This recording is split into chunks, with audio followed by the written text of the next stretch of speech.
Basisschool Het Mozaïek in Remuin is een van de 5 scholen in Limburg die het predicaat excellente school kregen deze week.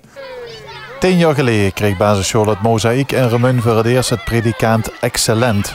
Het was toen voor het eerst dat de onderwijsinspectie dat predicaat beschikbaar stelde voor scholen die uitzonderlijk goed presteren. En dat betekent dat de school al 10 jaar het predicaat mocht dragen.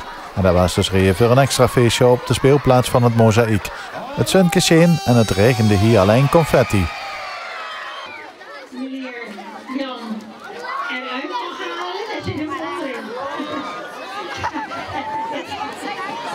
Hartelijk gefeliciteerd.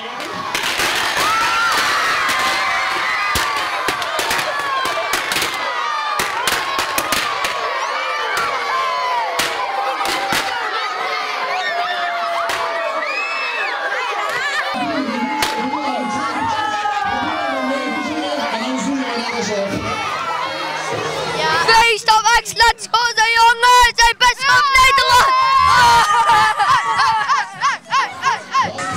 Nou, voor het 10e jaar op rij, dat is reden voor een excellent feestje. Ja, super. Ongelooflijk, vanaf 2012. Een 10-jarig jubileum. Uniek in Nederland en daar zijn we echt trots op. En naar de Remuin. Wat moest je daarvoor doen om dat 10 jaar vol te houden? Ja, goed onderwijs verzorgen. Goed bekijken wat de leerlingen hier op school nodig hebben. En een heel sterk team die ook met wordt gewoon in de ontwikkelingen. Als het 10 jaar hetzelfde is, dan kunnen ze dit niet doen, denk ik. Hè? Dan moest ik blijven vernieuwen. Ja, dat blijft natuurlijk voortdurend vernieuwen. Want de behoeftes bij de leerlingen veranderen ook voortdurend. En we natuurlijk met gewoon de onderwijsontwikkelingen. Maar natuurlijk ook borg van de kwaliteit die we hebben. En zelfs het feestje is hier excellent vandaag. Ja, natuurlijk. We moeten het ook gewoon vieren, want het is zo uniek.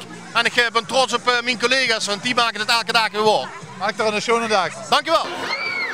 Behalve basisschool Het Mozaïek in Remuin zijn er nog 2 basisscholen die het predicaat mogen voeren.